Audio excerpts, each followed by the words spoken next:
So for those of you who are wondering about that extra scripture reading being sneaked in there that didn't appear in your bulletin, there are actually 4 readings that come around each week as part of the lectionary cycle.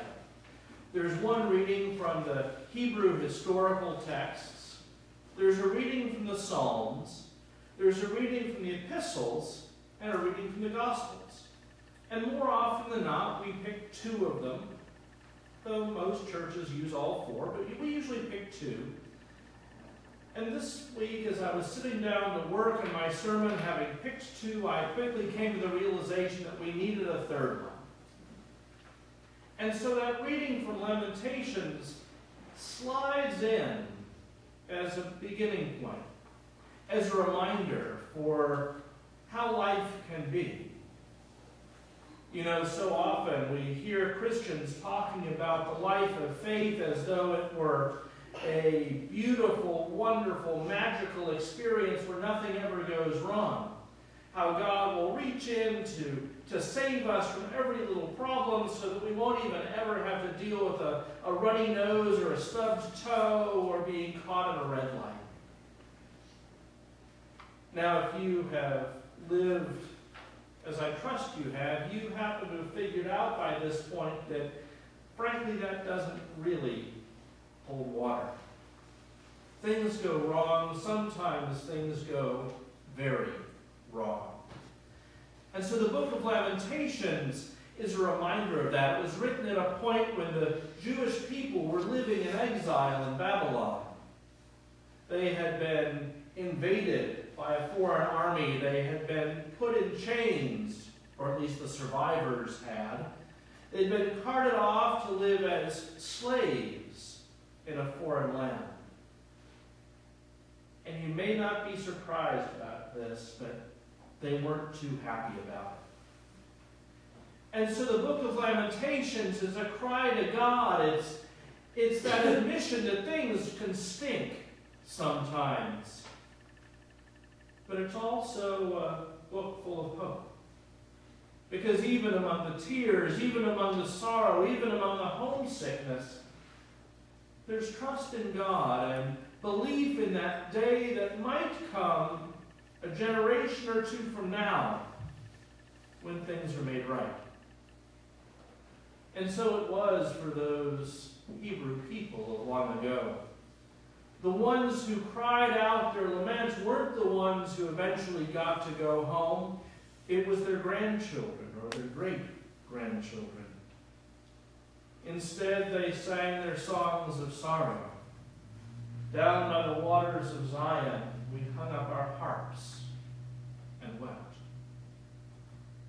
You know, sometimes it seems like we're living in exile, doesn't it? We live in a world that's full of problems. We don't have to look too terribly far. Even with our own families, we have problems. We have that uncle. You have that uncle, don't you? Or maybe it's an aunt in your family, or maybe it's your child or your parents, or, well, maybe it's you. I know it's me more often than it's somebody else. We have relationships that are strained. We have these times of engagement that are problematic. And then we look beyond our immediate families and things just get even stranger. Within our community, within our nation, we find ourselves battling one another. And in this political season, when we have neighbor against neighbor and ideology against ideology, when we have powers that seek to divide us, it feels like we live in exile. There's so much going on that causes us to lament, to cry out to God for rescue, to look for hope. Last night, my wife and I experienced a little bit of hope. We went to a concert in Norwalk. It was given by a mass choir with English handbells. Thought you'd like that, Bart. English handbells playing along. There was an upright bass. There was a trumpet player. And the music was spirituals. From start to finish, salted with the poems of Langston Hughes and Maya Angelou. It was presented in 3 parts, starting with lament, moving to hope, and finally joy. The music of spirituals, coming out of a dark place in history, coming from the lips of enslaved people, dreaming of a day when things would be better. Of course, the 1860s came and went, and slavery ended. The 1960s came and went, and Jim Crow was no longer the land. Of course, here it is, 2016, and we still lament the death of African Americans, even at the hands of police officers. We lament. We weep. We wish for a day, we hope for a day, we trust for a day when God will indeed reach in and transform our world. But it doesn't come all at once. It's a journey of generations. And that's what we found in today's reading from 2 Timothy, when the Apostle Paul writes to Timothy, and he does it in what feels like an email. When he starts off with his header, Paul, an apostle of Jesus Christ, to Timothy. You know, it was much later that people started signing letters at the end. In the ancient world, you'd always sign your letter at the beginning. It was written on a scroll, after all, and when you open it, you find out who it's from. You don't scroll all the way to the end to find out. So he starts with his greeting, Paul, an apostle of Jesus Christ, to Timothy. And Timothy, of course, was one of those young leaders within the Christian church. And Paul begins not with telling Timothy what he needs to do. He gets to that later in the book, but he starts with a recollection of 2 women. Of Timothy's grandmother, Lois, and his mother, Eunice. He remembers Lois and Eunice and their great faith, passed from mother to daughter and then on to grandson.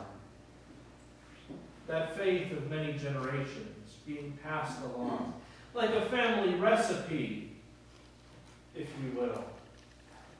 That faith that had helped these 2 Jewish women live their lives in great faith, that had been reinvented for Timothy as a follower of Jesus, but still as part of that great legacy handed down. And so Paul speaks to Timothy about what he needs to do, not just as a leader, but as a Christian, as a person of faith, when he reminds him God hasn't given us a spirit of fear, but instead a spirit of power and boldness.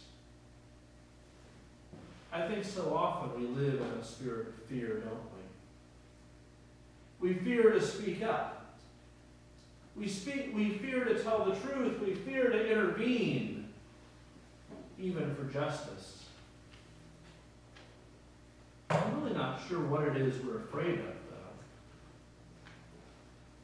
When we reach out to help someone, we're bringing the light of Christ into the world, and maybe there's someone who doesn't love that so terribly much. There are plenty of people out there who are in it just for themselves, but when we reach out to help someone, when we do the holy work of God, there's nothing really to fear there. When we speak up, when we tell the truth, when we speak truth to power, as we like to say in the United Church of Christ, maybe there's a little bit of trepidation that goes with that. We're not used to speaking up. We're not used to being the people who get our quotes on the front page, and sometimes when we stand up and speak, that's just where they go. We're generally pretty good until we read the comments section, aren't we? When we find all of the people who have their axes to grind, who want to say something nasty about whatever someone who has spoken up will offer. But even so, there's not that much to fear, is there? Those folks who would tell us that Jesus doesn't actually want us to stand up for the poor and the oppressed, for victims of violence, those who tell us that Jesus is really all about capitalism and looking out for ourselves. I don't know where they get that. But we hear it all the time. But the worst we're going to get is people grumbling at us.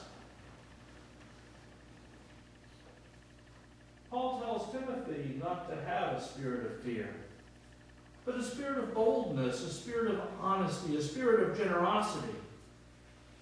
Just like his mother had, just like his grandmother had. You know, I look back to my mother and my grandmother, who, by the way, weren't named Lois and Eunice, just in case you were curious about that. And the faith that they passed down, I'm sure you can look back to your mothers and grandmothers, to your fathers and grandfathers, to your aunts and uncles, to all of those who've gone before, who have shared with you the grace of God, who've taught you how to live, how to do what is right, how to live as faithful and bold people. And so we reach back for a bit of that family recipe, don't we? For that thing that has been passed down from generation to generation. There are so many recipes, and I love to cook. And I love the old recipes, not the ones where everything is measured out exactly in quantities that you can, call it a quarter a cup or a teaspoon, but like the biscuit recipe that begins with, start with a ball of shortening about the size of an egg. Right? You know those recipes. And frankly, they're some of the recipes that give you the very best food. So I wonder if maybe what Paul would tell Timothy is reach back for that family recipe. Start with faith about the size of a mustard seed. That's all you need to give it a little bit of zip, to give you that power, to give you that boldness, to make it through not just your day as a Christian, but to make it through your day as a leader, as a person who can help other people find truth, to find ways to help other people build justice and build community. It's easy to despair, but that little bit of faith, that mustard seed size contribution, makes all the difference in the recipe of our lives. Thank you, Lois and Eunice, for passing that on. May we then, as God's people, begin to find that mustard seed flavoring our lives. Now here we come to World Communion Sunday, this first Sunday in October, when God's people, those of us of the Christian faith, break bread together. Now, it's our tradition here to celebrate communion on a monthly basis, sometimes with a big loaf with everyone coming forward and tearing off a hunk and dipping it in as we celebrate by intention. Sometimes we do it the hard way, too. Thank you again for all that you do to make that possible for us.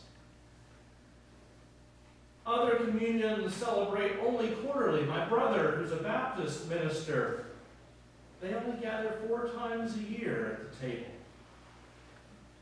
And he, by the way, shakes his head over that, too. We grew up in a Baptist church that celebrated monthly just like we do here.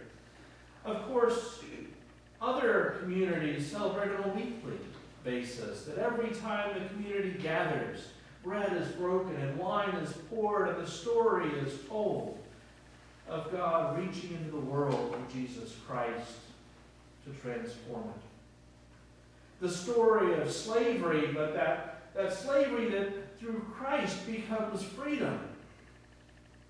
That lamentation that becomes a song of joy. And so today we celebrate with sisters and brothers, those who celebrate weekly, those who celebrate quarterly, those who celebrate monthly. And we take the time to be intentional about realizing that this is something that we share together.